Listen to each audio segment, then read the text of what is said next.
여러분 안녕하십니까? 헬로티비 뉴스 전북입니다. 주말 뉴스 이 시간에는 한 주 동안 화제가 된 소식을 모아 전해드리겠습니다. 지난 21일 전주시의 한 스쿨존 도로에서 불법 유턴 차량에 2살 아이가 치여 숨지는 사고가 발생했는데요. 개정된 특정범죄 가중처벌 등에 관한 법률, 이른바 민식이법이 시행된 지 2달이 지났지만 스쿨존 내 차량 불법 행위는 여전히 끊이지 않고 있습니다. 이진철 기자가 보도합니다. 버스 정류장 옆으로 국화꽃과 과자가 놓여 있습니다. 지난 21일 이곳에서 불법 유턴을 하던 SUV 차량에 치여 숨진 2살 어린아이를 추모하기 위해 임시로 마련된 공간입니다. 사고가 일어난 지역은 어린이 보호구역, 즉 스쿨존입니다. 사고 발생 이후에도 이 어린이 구역에서 차량들의 불법 행위는 계속해서 이어지고 있습니다. 사고 이후 불법 유턴을 막기 위한 중앙분리대가 세워졌지만 여전히 유턴을 하는 차를 쉽게 볼 수 있습니다. 민식이법 시행 이후 어린이 보호구역에서 불법 주정차를 할 경우 일반 도로보다 2배가 넘는 과태료를 물지만 사고 현장 주변은 주차장을 방불케 할 정도로 많은 차들이 서 있습니다. 어린이 보호구역에서 주정차하면 안 된다는 거 혹시 아셨나요? 모르셨나요? 알고 있습니다. 행정안전부에서 조사한 결과를 보면 어린이 보호구역 내 사고의 주요 원인 중 안전운전 의무 불이행과 보행자 보호 의무 위반이 전체 사고의 약 70%를 차지했습니다. 때문에 시민들은 운전자들의 개선 의식이 먼저 필요하다고 말했습니다. 운전사도 좀 벌을 받아야 될 것 같아요. 왜냐면 본인도 조심해야지. 이제 여기가 차도 많고 사람도 많고 하니까 유턴을 조금 조심해서 해야 되는데 한 번에 확 돌아버렸다고. 지난 3월 일명 민식이법이 시행됐지만 아직 어린이 보호구역 내 불법 행위에 대해서 행정당국의 단속이 부족하다는 지적도 있었습니다. 그분들의 단속을 좀 더 잘해야 하는데 왜 공무원 다 뽑아놓고 어디서 무엇을 하는지. 정부에선 어린이 보호구역 내 무인 교통단속 장비와 신호등 설치 등 교통안전 강화 대책을 내놨지만 예산 문제로 실제 정책 실행까지는 오랜 시간이 걸릴 것으로 보입니다. 학교가 양가 한 70 몇 개 섰는데 지금 20개씩 40개만 좀 돼 있어요. 근데 연차적으로는 해야겠지만 이제 예산 문제 때문에요. 지난해 9월 고 김민식 군 사고 이후 어린이 보호구역에서 발생한 교통사고를 줄이기 위해 마련된 민식이법. 운전자들의 의식 개선과 제도적 보완 등 해결해야 할 과제는 여전히 남아 있습니다. 헬로티비 뉴스 이진철입니다. 10여 년 전 화재로 폐쇄됐던 순창 지역 한 양계장이 최근 다시 운영하려는 움직임을 보이고 있습니다. 인근 주민들은 이 양계장이 수년 동안 실제 운영을 하지 않았기 때문에 신규 허가를 받기 전에는 운영할 수 없다고 주장하며 반발하고 있습니다. 김남호 기자가 취재했습니다. 순창군 쌍치면에 위치한 한 양계장입니다. 이 양계장은 지난 2003년 화재로 그동안 운영이 중단됐습니다. 해당 양계장을 인수한 업주가 최근 운영을 재추진하면서 주민들로부터 반발을 사고 있습니다. 불나고 눈에 짜그라지 갖고 한 10 몇 년 동안 양계장이 폐쇄가 돼 갖고 있었어요. 그런데 요새 갑자기 다른 데서 양계장을 한다고, 양계장이 생기면 다른 것도 틀려 갖고 냄새가 엄청나게 심하고 문지가 엄청나게 많이 이렇게 분배를 하는데, 이 양계장은 최근 300여 마리의 닭을 구입하는 등 운영 재개를 추진한 것으로 파악됐습니다. 하지만 이 과정에서 수백여 마리가 폐사되면서 순창군으로부터 동물보호법 위반 등으로 고발 조치까지 받았습니다. 동의하에 폐사체된 것, 그것은 이렇게 처리를 한 걸로 제가 전화를 조금 받았었거든요. 폐사체를 한 100도 이상 처리했다. 이런. 순창군은 현행법상 허가를 받았던 양계장도 실제 1년 이상 운영을 하지 않으면 인근 주민 동의 등 신규 허가 절차를 다시 받아야 한다고 밝혔습니다. 모든 적법한 행정 절차를 이행한 후에 신규 가축사육가 허가를 받으셔야 됩니다.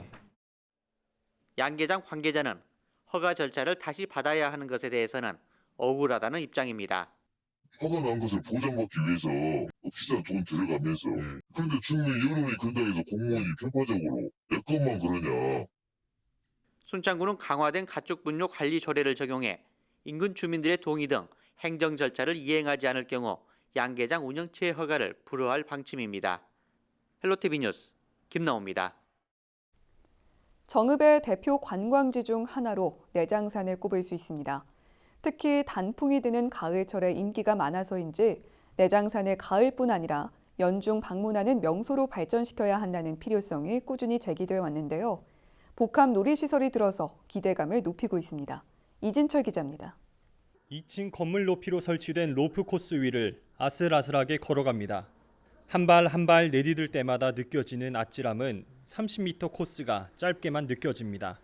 이번에 조성된 천사 히어로즈 복합 놀이시설에는 에어리얼 로프 코스를 비롯해 아이들이 마음껏 뛰어놀 수 있는 트램펄린과 다목적 멀티코트 등 모두 20종의 실내 놀이시설이 설치됐습니다.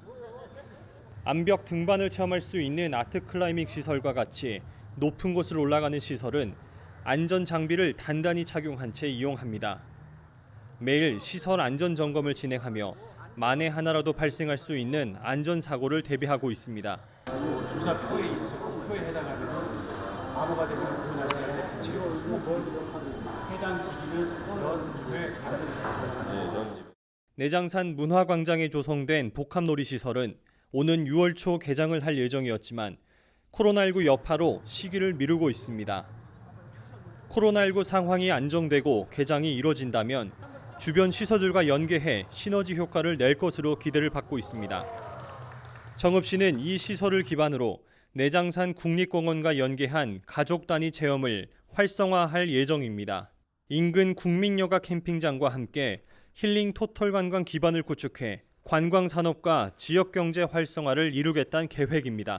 개관을 하게 되면 인근에 있는 캠핑장하고 우리 내장산, 그다음에 우리 용산호 부근에 있는 골프장, 그 골프장 쪽에 지어지는 전북은행 연수원까지 아울러서 하나의 놀이시설 메카로 자리 잡을 것으로 예상하고 있습니다. 전북 최대 규모로 조성돼 개장을 앞두고 있는 천사 히어로즈 복합놀이시설.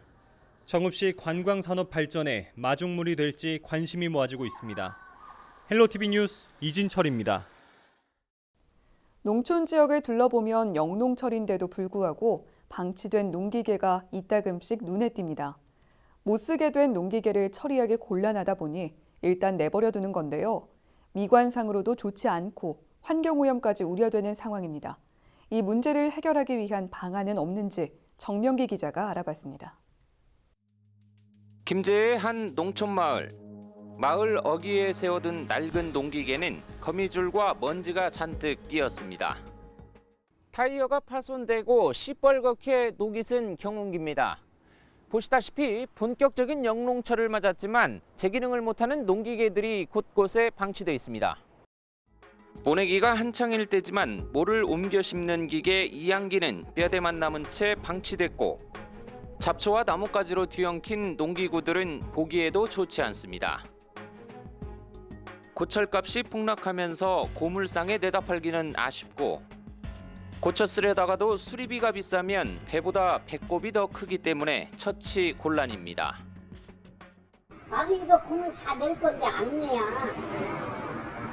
안 내버려. 너무 싸니까. 가질로는 안 해. 절대로 안 해. 그러니까 워낙 싸다고. 이처럼 버려지거나 처치 곤란한 농기계 수거에 나선 지자체도 있습니다. 부안군의 경우 농가에서 못 쓰게 된 농기계 처리를 원하면 관련 업체를 보내 거둬들일 계획입니다. 폐 농기계 수거 지원 사업은 농가는 방치된 농기계 고철값을 2배로 받을 수 있고 수거업체는 양질의 고철을 확보하고 피해 농기계 무게에 따라 업체에서 보상금을 받는데 추가로 고철 가격에 준하는 지자체 지원금도 받게 됩니다. 그렇지만 전북 지역에서는 부안군만 사업을 추진하고 있어 확대를 바라는 목소리가 나옵니다. 농가에 어떻게 됐던 기계 아니에요. 그러면 좀 그래도 농가 손해 나지 않게 해주면 좋죠. 마을 미관상 좋지 않고 기름 유출 등에 따른 환경 피해 원인으로도 지목되어 온 피해 농기계들. 다소 적은 예산을 들여 농촌 환경 개선은 물론 농가에 보탬이 되는 지원 사업이 관심을 끌고 있습니다. 헬로티비 뉴스 정명규입니다.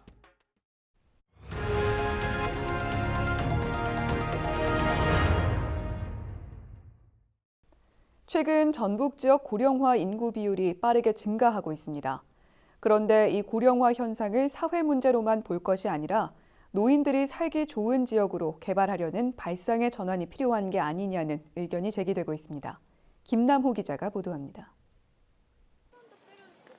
전북 지역 65세 이상 고령 인구 비율은 20.4%로 전국 시도 가운데 전남과 경북에 이어 세 번째로 높습니다. 농업 인구가 상대적으로 많은 전북 지역에서는 은퇴자 등 희농 희망자들의 농업 관련 일자리 문의도 늘어나고 있습니다. 어르신들 일자리로도 어떤 농업 또 화훼 이런 쪽에 상당히 관심이 많으십니다. 도시에 있는 인구 유입을 오히려 우리가 농촌으로 유입한다면 전라북도가 관광산업과 더불어서 농업이 강점을 더 부각시켜서 일자리를 많이 만드는 계기가 되지 않을까 하는 생각이 듭니다. 전북연구원은 노인 인구 증가 시대에 맞춰 고령 친화 계획을 수립하고 재원도 마련해야 한다고 주장했습니다. 이를 위해 고령 친화 은퇴자 체류 모델과 노인들이 함께 생활할 수 있는 공동체 마을 조성 등을 제안했습니다. 고령자가 이제 떠나는 도시가 아니라 같이 머물면서 공동 생활을 할 수 있고 지역의 활용으로 될 수 있는 가치가 높아지고 있어서 고령 친화 도시 조성이 필요하다고 생각을 하고 있습니다. 은퇴자를 중심으로 한 고령 친화 대표적인 모델로 만들어서 떠나는 도시가 아니라 체류하는 도시로 만들어가는 노력이 필요하다고 생각이 듭니다. 농업과 연계한 어르신 일자리 개발과 어르신 교육 프로그램 확대도 필요한 상황입니다. 은퇴자 교육연수원 건립 등 고령 인구들이 살기 좋은 사회적 여건 조성이 마련돼야 할 시점입니다. 헬로티비 뉴스 김나호입니다.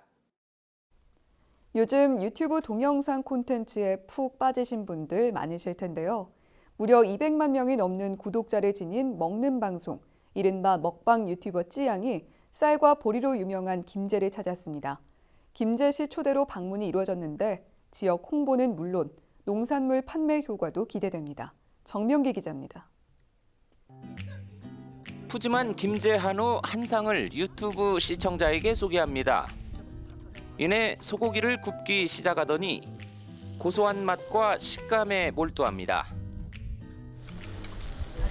고기에서 뭔가 좀 다른 맛이 나는 왜 이렇게 고소하지? 불과 1시간 반 만에 먹은 소고기 양은 무려 13인분. 게다가 넉넉한 인심과 손맛이 담긴 밥과 찌개까지 소화합니다. 날씬한 몸매로 먹는 방송을 하는 쯔양은 무려 243만 구독자를 지닌 유명 유튜버입니다. 누적 조회수만 4억 9천만 회를 자랑하는 먹방 크리에이터가 김제를 찾은 겁니다. 확실히 좀 서울에만 있다 여기 오니까 너무 좋은 게 이게 산이 많이 없고 평야가 이렇게 확 트여 있어가지고 진짜 마음이 펑 트이는 그런 느낌이에요. 그리고 고기도 좀 이게 김제 한우가 유명하다고 해서 먹어봤는데 확실히 맛있었던 것 같아요. 내친김에 모내기에 나선 쯔양. 난생 처음 모를 심다 보니 낯설기도 하지만 금세 재미를 찾습니다.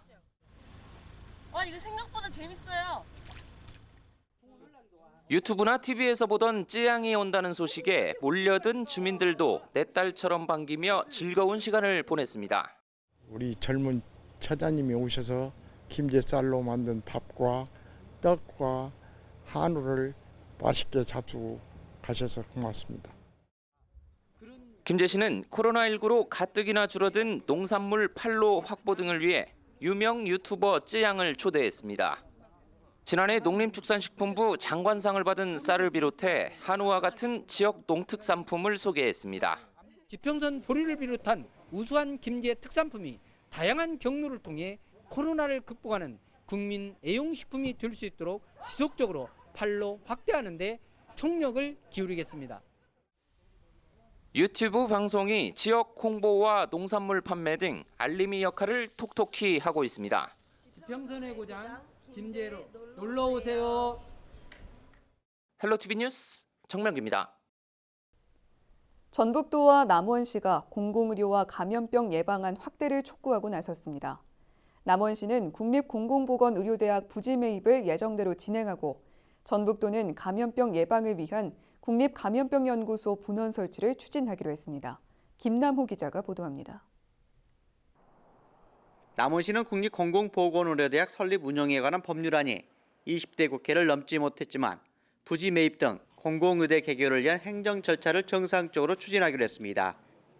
남원시는 공공의대 설립 준비를 위해 국립공공보건의료대학 전체 부지 면적의 44%인 28,000제곱미터에 대해 토지 보상을 완료했다고 밝혔습니다. 또 도시계획시설 결정 용역과 학교 설립 토지 수용에 대한 절차도 정상적으로 진행하는 등 공공의대 설립 의지를 강하게 전달하고 있습니다. 우리 시의 최대 수건 사업인 공공의대법이 21대 국회에서 통과될 수 있도록 모든 행정력을 동원하여 남원에 공공의대가 설립되도록 노력하겠습니다. 전북도는 전북대학교 인수공통감염병연구소를 국립감염병연구소 분원으로 전환해야 한다고 목소리를 높이고 있습니다. 보건복지부도 분원의 신규 설립보다 기존 연구소 전환이 기관과 예산 측면에서 더 유리하다고 판단해 전북대 인수공통감염병연구소에 관심을 두고 있는 것으로 전해졌습니다. 코로나 사태처럼 거의 전 세계적인 팬데믹 현상을 보이고 있는, 어떻게 보면 인류 미래에도 엄청난 영향을 미칠 것 같은 이런 대전환기에 적어도 감염병에 대한 연구 문제, 또 치료제 개발 등등과 관련해서는 이제는 좀 완전히 확 열어젖히고 과감한 정책적 전환이 필요한 시점이 아니냐. 코로나19 여파로 중요성이 높아지고 있는 감염병 대응 산업, 국립의료대학원 설립과 감염병 전문병원, 국립감염병연구소 추진에 전북 지역 자치단체들의 선제적 대응이 필요한 시점입니다. 헬로티비 뉴스 김나호입니다. 우리나라에서 가장 오래된 저수지로 알려진 곳이 김제 벽골제입니다. 최근 이 벽골제의 첫 수문으로 추정되는 지역을 시험적으로 파서 조사했는데 우리나라 최대 규모의 관계수로가 발견됐습니다. 벽골제 규모도 지금까지 알려진 것 이상으로 추정되는 상황인데요. 자세한 발굴 조사가 시급해 보입니다. 정명기 기자가 다녀왔습니다. 움푹 팬 논바닥을 크고 작은 돌들이 빈틈없이 메우고 있습니다. 우리나라 최대 규모의 저수지인 김제 벽골제에서 바깥 농사 땅에 물을 댔던 물길로 추정됩니다. 통일신라 시대 때 만들어진 것으로 추정되는 수로 바닥 시설입니다. 보시다시피 큰 규모의 돌들이 서로 정교하게 맞물려 그때 당시 노동력이나 축조 기법을 가늠해 볼 수 있습니다. 물을 끌어들이는 도수로와 함께 물을 흘려보내는 방수로로 추정되는 것도 추가로 발견됐습니다. 저수지 둘레 돌벽과 물길 보강시설과 같은 자취도 발견됐는데 통일신라 시대 때 것이 많습니다.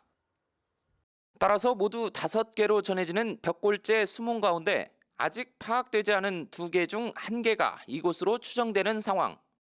기존의 조사에서는 이제 3곳이 이제 발굴 조사가 되었고 현재 사적으로 지금 지적된 범위 안에 들어가 있습니다. 나머지 이제 2개가 유통거, 수여거가 있었다고 전해지는데 지금 현재 이곳이 발굴한 곳이 이제 수여거라고 전해지는. 그런데 대규모 관계수로가 추가로 확인됐지만 영농철을 맞아 다시 땅속에 묻혀야 할 처지입니다. 농사를 지어야 할 사유지기 때문입니다. 시험적으로 이뤄진 이번 시굴 조사는 고작 10% 정도. 고대 농경문화의 상징인 벽골제의 가치와 성격을 규명하기 위한 정밀 발굴과 학술 조사가 이어지려면 김제시 예산만으로는 역부족입니다. 기존의 벽골제에 대해서 가지고 있었던 생각이 확실하게 확장되는 어떤 하나의 전거가 될 것이기 때문에요. 이거는 김제시만의 사업이 아니고 전북도에 국한되지 않고. 지금까지 2.5km로 알려진 벽골제 뚝은 3.8km에 이를 것으로 추산되는 상황. 벽골제의 제대로 된 면모를 되찾기 위한 정부 차원의 관심과 추가 지원 대책이 필요해 보입니다. 헬로티비 뉴스 정명기입니다. 헬로티비 뉴스 전북, 오늘 저희가 준비한 소식은 여기까지입니다. 저희는 언제나 지역 주민 여러분 곁에 있겠습니다. 함께해 주신 여러분 고맙습니다.